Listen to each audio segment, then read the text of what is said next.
에레미야 1장은 에레미야가 선지자로 부름을 받은 이야기이고, 오늘 읽었던 2장은 하나님이 이제 선지자 에레미야를 통해 남유다 백성들에게 말씀을 전하는 이야기입니다.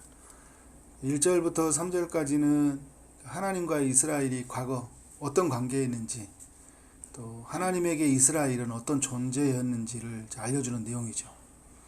신랑과 신부 같았다. 전에 그리고 청년의 때 하나님을 많이 사랑하던 백성들이었다. 이 3절은 이스라엘은 하나님에게 성물, 소산 중 첫 열매와 같은 존재들이었다.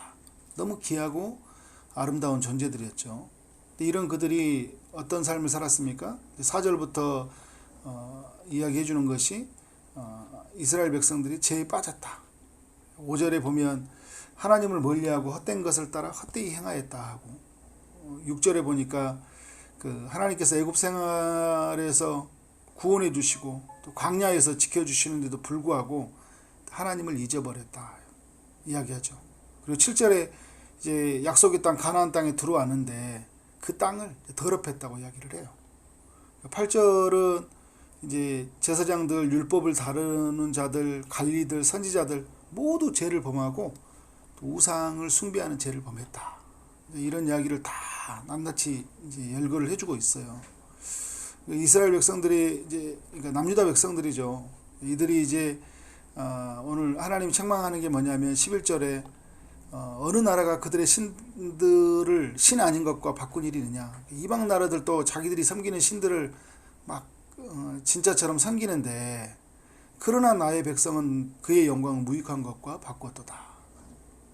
그렇잖아요, 여러분. 사기꾼들도 자기가 전하는 그 엄청 거기 자기가 가지고 있는 그 진짜처럼 막 그렇게 떠들고 다니는데, 우리는 하나님의 사람들은 진짜를 알고 있는데도 불구하고 가짜처럼 여기는 다른 것과 바꾸어 버리는 어리석은 일들을 지금도 범하고 있잖아요. 그 당시에도 어떻게 하는 거예요? 그렇게 살아가고 있다라는 거예요. 그러면서 두 가지의 죄를 지적하는데 13절에 내 백성이 두 가지 악을 행하였느니 곧 그들이 생수에 거론되는 나를 버린 것과 스스로 웅덩이를 판 것인데 그것은 그 물을 가두지 못할 터진 웅덩이 되니라. 하나님을 버린 것과 물을 가두지 못한 그 웅덩이를 스스로 팠다. 하나님 없이 스스로 어떻게 해요? 내 인생을 개척하려고 했고 다른 것을 의지하고 살았다라는 걸 이야기해주고 있죠. 14절 이후에는 이제 19절까지는 하나님을 떠난 이스라엘에게 심판이 내려질 것을 이야기해주고 있고, 또 20절부터 28절까지는 우상 숭배에 빠져 있는 이스라엘의 모습들, 또 29절부터 37절 마지막까지는 끝까지 주님에게 돌아오지 못하는 이들의 모습을 이야기해주고 있어요. 죄를 인정하지 않고 회개하지 않는 남유다 백성들의 모습을 이야기해주고 있다는 거죠. 오늘 이 장이 그러면 우리에게 뭘 말해주냐 할 때 저는 2절 말씀이 또 우리에게 깊이 새겨야 된다 생각이 들어요. 내 청년의 때의 인애와 내 신혼 때의 사랑을 기억하노니 곧 씨 뿌리지 못하는 땅 그 광야에서 나를 따랐습니다. 애굽에서 나오는 은혜를 경험했잖아요. 그리고 이제 광야에서 이제 하나님의 약속의 땅을 기다리는 그들의 마음이 있었거든요. 그 청년의 때 인애와, 그러니까 주를 처음 만났을 때죠. 구원을 경험했을 때, 그때 그 사랑이 얼마나 컸어요. 신혼 때잖아요. 시내산에서 하나님과 언약을 맺고 하나님의 성막을 짓게 하는 명령을 받고, 그래서 하나님을 예배하고 그렇게 살았던 그때가 기억이 난다라는 거예요. 그러니까 이 남유다 백성들은 어떻게 하는 거예요? 그 처음 사랑을 잊어버렸다라는 거예요. 처음에 하나님이 그들을 구원해 주셨던 은혜들, 예배했던 그 은혜들이 얼마나 큰데 그 은혜를 잊어버리고 지금 어떻게 다른 우상 숭배라고 살고 있다는 것을 말해주고 있는 거죠. 오늘 우리도 하나님이 우리에게 들춰내신 말씀을 통해 네가 그때 그렇게 구원받지 않았냐, 내가 너를 구원하지 않았냐, 네가 나를 따르지 않았냐, 예배하는 것이 그렇게 기쁨이지 않았냐, 이렇게 하나님의 말씀이 우리를 들춰내고 있습니다. 그래서 3절에서 이야기하는 게 뭐냐면 이스라엘은 하나님께 너무 귀한 존재들이었다는 거잖아요. 여호와를 위한 성물이다. 구별된 존재들이었거든요. 소산 중 첫 열매이다. 하나님이 구원해 주신, 하나님이 택한 첫 번째 열매라는 말이에요. 하나님이 이들을 얼마나 사랑하셨냐면 그를 삼키는 자면 모두 벌을 받아 재앙이 그들에게 닥치리라. 못 건들잖아요. 아말렉 족속이 막 쳐들어와도 하나님 보호하시잖아요. 모세가 손을 들면, 그죠? 여호수아가 싸울 때 보호하시잖아요. 불기둥으로, 구름기둥으로 보호하시잖아요. 만나를 먹이면서, 반석에서 물을 내시면서, 그죠? 하나님이 계속적으로 보호하신다. 광야에서도, 가나안 땅에서도 보호하신 하나님의 백성들이에요. 너무 큰 은혜를 입었다라는 거죠. 그런데 어떻게 하는 거예요? 은혜를 잊어버리잖아요. 자, 6절부터 또 구체적으로 이야기하잖아요. 5절에 주님이 먼저 책망하는 소리가 그거예요.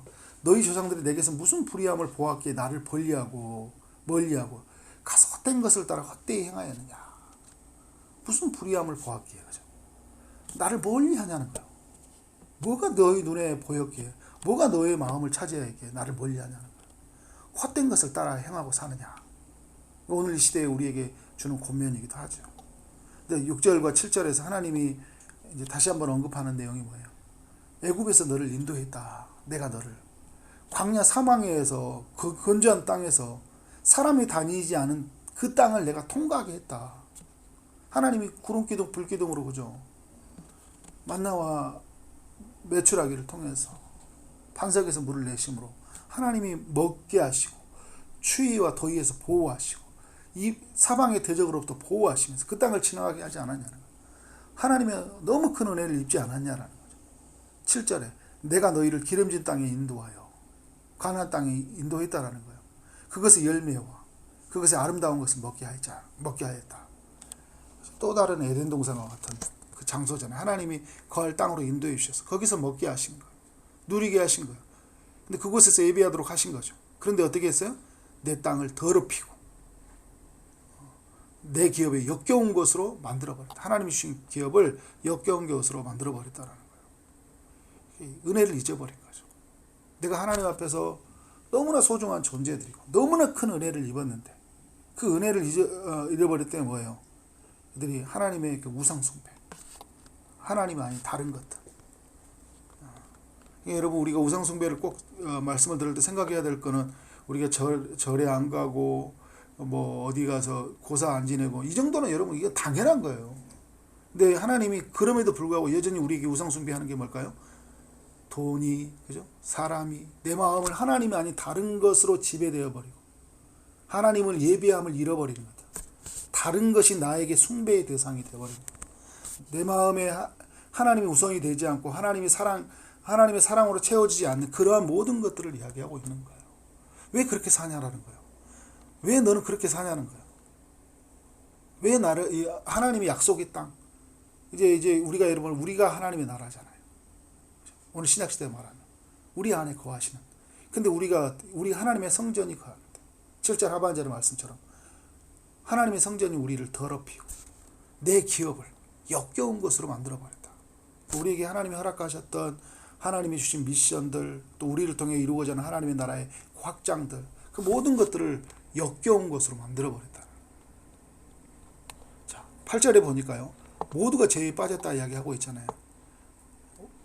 제사장들은 여호와께서 어디 계시냐 말하지 아니하였으며 율법을 다루는 자들은 나를 알지 못하며. 다 알지 못해요. 제사장이라고 하는 사람들도, 율법을 다루는 사람들도, 관리들도, 하나님이 세운 리더들도, 선지자들 말씀을 전하러 부름받은 사람들도 다 막 바알의 이름으로 예언해버리고요.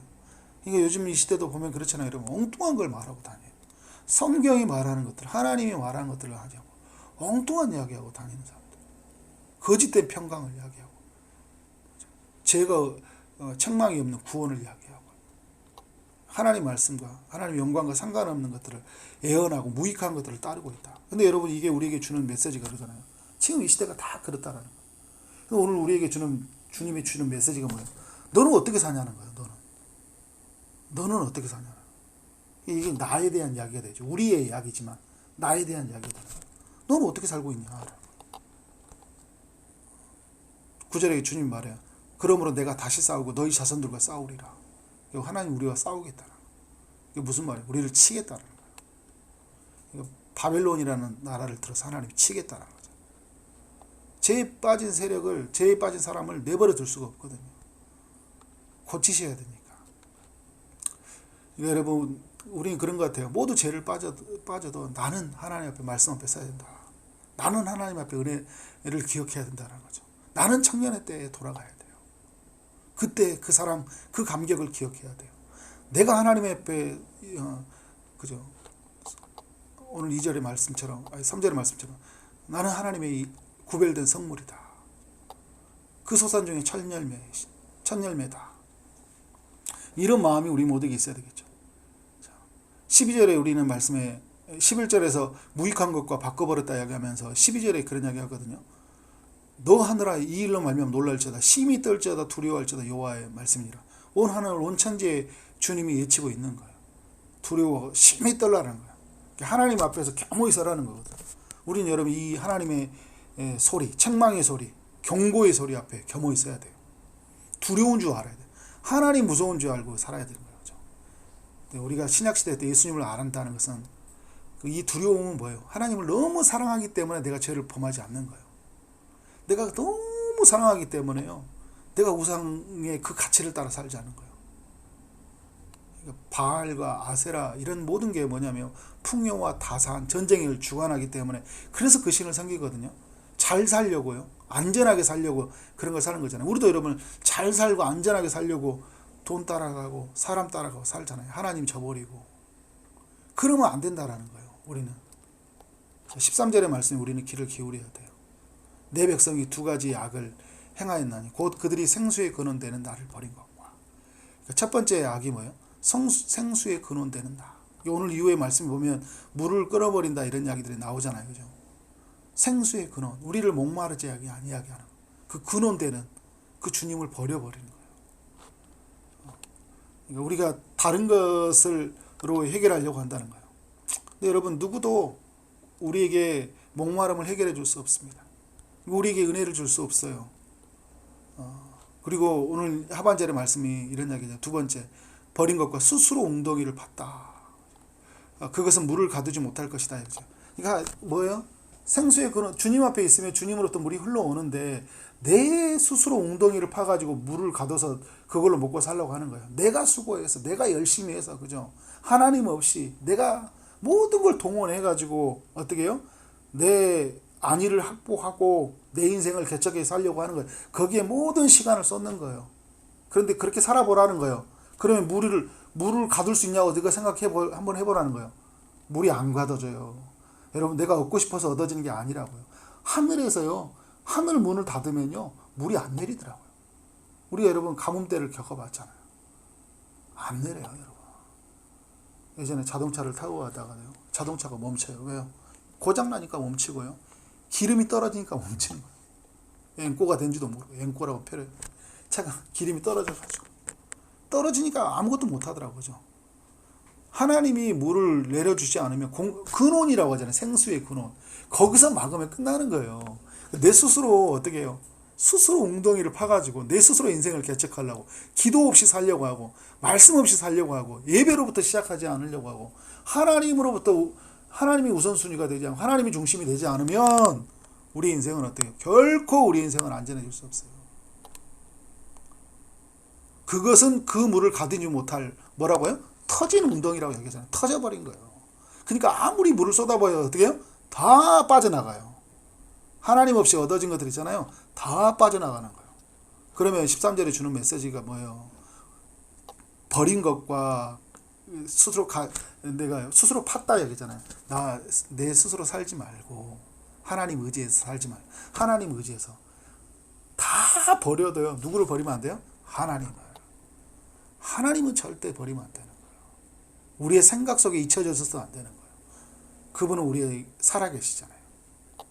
하나님만 붙잡고 살아야 된다.